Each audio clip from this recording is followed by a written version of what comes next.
In this video, I'm going to be talking about the single biggest, most number one issue that stops everybody in their tracks from getting anything that they want. And then I'm going to break down how to unravel this pattern and others as well. So stay tuned. My name is Adam. Welcome back to my YouTube channel. Before we get started, I just want to let you know I have a couple spots left in my one-on-one coaching program. This is a significantly transformative program. There's a link to a free call in the comment section below if you want to just get on Zoom, find out more about it. We'll go over kind of what you're going through and to see whether or not you're a good fit. Okay, so there are so many things in our lives that tend to bounce off, if you know what I mean. Like whether it's you're having a hard time manifesting the partner that you want, getting dates, making money, really finding your purpose and then shining within it. And it can be a bit tricky. So before I get into how to unravel a pattern or this particular pattern, let's talk about what this issue actually is. A lot of people like to focus on the law of attraction. They like to focus on manifestation, and 95% of that, in my opinion, is a waste of time. The main issue that we are all crippled with is our own level of self-worth. Everything comes down to our own belief within ourselves. You could also call that self-love. There's many different ways to frame it. This is something that I've had major issues with since I was a child, and I've gone to hell and back learning how to clear my patterns, work out my traumas, everything you can think of, and going into all these different details and minutia around what I was trying to create in my life and why it wasn't working. But at the basis, at the very core, it was simply because I didn't believe I was worthy of it. Low self-worth is inherent fundamentally throughout all of humanity. Now, granted, some people do naturally have more confidence than others. Some are a little bit better at fronting because people can't really tell the difference whether you have it or not if you're good at acting like you have it. But the universe knows. The universe knows if you don't fully believe in yourself. And if you don't, the things that you want will bounce off. Now, before I get into how to undo this, something I want to mention briefly is if you have this issue, be very easy on yourself. One, because that's the way out of it. The easier you are on yourself, the more you're giving love to yourself, essentially. But the other thing to know is you're not alone. You're not alone at all. We grew up in a world where everything around us is trying to get us to feel like shit. I mean, if you go into Christianity, you have original sin, which is basically because you're born, you need to apologize. Okay, this belief system is everywhere. It's in Eastern religion, it's in atheism, it's in science, it's in environmentalism, it's everywhere. I'm not going to get too much more specifically how it manifests, but it's one of the fundamental human pains. We just don't feel like we're good enough as we are. And then we seek to improve ourselves, which is good, but not if we're improving ourselves because we feel like we're shit. Okay? So how do you unravel a pattern? How do you create a new self? So the first thing that you want to do is you do want to feel to the best of your ability what it would be like if you were that person already. Now, I know this is hard because if you have very low self-worth, sometimes you can't feel that, and that's okay. You can do the other steps. But you want to at least open up your imagination and your mind to the fact and the possibility that there is a version of you that already has this within it.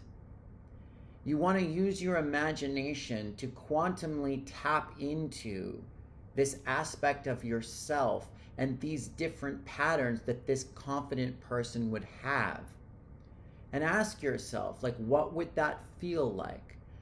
How would you think? Ask for guidance from this future version of you as to how to become this person. Everything starts with a shift in identity, and you have to believe at least a little bit that it's possible to change. And there are tons of stories, and I'm an example of one, of how drastically people can shift if they do the work and they want it. So the first step is to use your imagination to begin to create the new self. Now, what happens energetically when you do this is it will start to prompt all of the parts within you that don't agree. So like if you start to feel like, what would it feel like if I had confidence? You might feel a lot of resistance in your body to that, a lot of doubt, a lot of shame. And that's good, because what the universe is showing you there, and this is step 2, is the beliefs and the patterns in your body that are contrary to this. But if you don't sort of imagine it first, you won't necessarily prompt all of the junk in the way. So when you feel or ask what it would be like to be the version of you that you want to be, then start to notice what comes up. You want to do this, start to feel in your body like where the constriction is, where the resistance is. Because these beliefs, though they do come from society and collective programming, fundamentally, most of the time, deeply come from our childhood. So you're going to have patterns locked in your nervous system that continue to feel as if you're worthless. And then you want to begin to question where these came from. Somebody gave you this imprint. Who was it? So you begin to do somatic work, which is something I work on in my one-on-one program, actually, because it can be tricky to do it all by yourself. But you start to feel in your body where these fight, flight, freeze, fawn patterns are. Viscerally. Like, does your stomach lock up? Like, do your legs lock up? Do you have any memories come up of times when you were told that you were not worthy or deserving of love, or that you were less than? And then the third part it coincides with the body aspect, and that's the belief systems that you formed, right? So you may remember an event from your childhood, something your father said, something your mother said, something they said or did repeatedly, and now you have this story about yourself, that you can't have the career that you want because you're not smart enough, or because it's a waste of your time. Like, your parents may have felt that anything other than being a doctor or a lawyer, because that's what our system seems to purport is the ideal job for a successful, good person, they might have imprinted the belief that anything other than that isn't worthy of their affection. And so you're going to have that story that if I do what I want to do, I'm not worthy of love. So you then want to start to question, you want to identify the belief systems, and then you want to start to question the relevance or truth of them. Because nothing is inherently completely true. It's just a belief. You just believe the story. And you can look at how the story makes you feel. And then you can look at, what are your behaviors? What behaviors are you acting out every day as a result of believing that story? One of the behaviors might be you continue to look for a new job in a field that you hate and you're miserable, but you can't stop doing it because you haven't fully realized or cleared the belief that you need to do that in order to be worthy of your parents' love. And when you start to identify your behaviors, then you have the power to start to shift them. But when all this is unconscious, we just run around acting it out, not even knowing it. Okay, And then what is the fourth step? So you want to feel what it is to be the new person. You want to work out the trauma and the imprints, the inner child traumas in your body and in your mind and in your belief structure. And then, and along the way too, this is the part that everybody misses. You have to take action, the actions that that new person would take. So what would the version of you that's worthy of love, that's deserving of love, that has high self-worth and high self-confidence, what would they do? And then you want to start to do those things as much as you can. And this is where a lot of, this can be painful, this can be difficult because it's a new pattern, and every part of you is going to be telling you, no, this isn't you, because you're used to identifying with the old, less than, low self-worth version of yourself.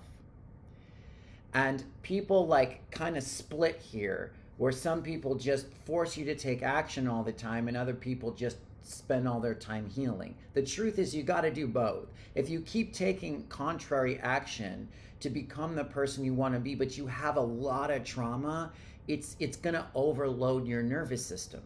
It's going to be too much.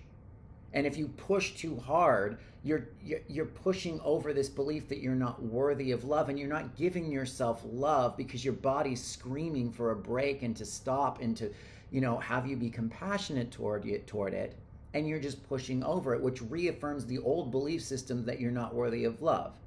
However, if you just work on your trauma and trauma and trauma and trauma, you're never taking the big step through the fear into the new version, which is where the huge breakthroughs happen. So it's a combination of both. And that essentially is like the overall blueprint for how you build confidence. Because confidence comes from repetitive action, it comes from competence, it comes from trusting yourself, but these things all come from consistency. When you consistently show up for yourself in a way that is loving, and you do things through repetition, you start to get better at them. And as you start to get better at them, you start to feel competent. And as you start to feel competent, then you start to feel confident. And if you keep your promises to yourself, to work on yourself or work on your trauma or take these new actions, you will fundamentally begin to feel more worthy, because your body, your mind, your spirit is all becoming aware of the fact that you are prioritizing yourself. And that is the ultimate example of self-love. Anyway, let me know what you think. Please leave any comments below. I have a free energy clearing. This will help clear up some of the patterns in your subconscious if you want to download it. Other than that, thank you so much. I look forward to next time, and peace.